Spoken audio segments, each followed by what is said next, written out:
Hello hi नमस्कार. तर आज आपण पाहणार आहोत की स्त्री आणि पुरुष यांच्या शरीरावरती किंवा गालावरती, तोंडावरती, नाकावरती, हनवटीच्या खाली तीळ असतात. तर त्या व्यक्तीचं महत्त्व म्हणजे तिळाचं महत्त्व तिच्यासाठी किती भाग्यशाली आहे ते आज आपण पाहणार आहोत. कोणाकोणाच्या तोंडावरती आहे हे तीळ तुम्ही नक्कीच ती व्यक्ती ठरणार आहे. तर पहिलं म्हणजे एखाद्या व्यक्तीच्या छातीवर किंवा पोटावर, नाकाच्या उजव्या बाजूला तीळ असणे ना, ती व्यक्ती खूप भाग्यवान आणि धनवान असते बरं का. किंवा दोन्ही एखाद्या व्यक्तीच्या दोन्ही भुवयांच्या मध्यभागी जिथे आपण टिकली लावतो तिथे जर तीळ असेल ना, तर ती व्यक्ती अत्यंत बुद्धिमान असते बरं का आणि यशस्वी, प्रत्येक कामामध्ये ती यशस्वी ठरते, यशस्वी होते.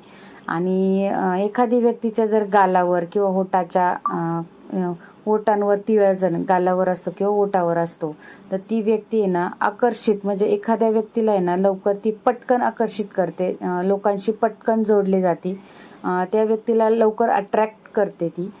तिचं व्यक्तिमत्व ना खूप छान असतं, म्हणजे आपण बोलतो ना एखाद्याशी लवकर ॲडजस्ट होते. आणि नंतरला समजा आता एखाद्या पुरुषाच्या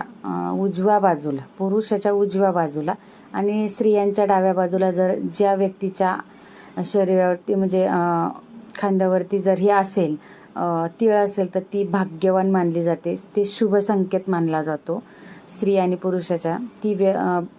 पुरुष एखाद्या स्त्रीच्या किंवा पुरुषाच्या हनवटीखालील तीळ आहे ना, व्यक्तीला आर्थिकदृष्ट्या सक्षम बनवते बरं का.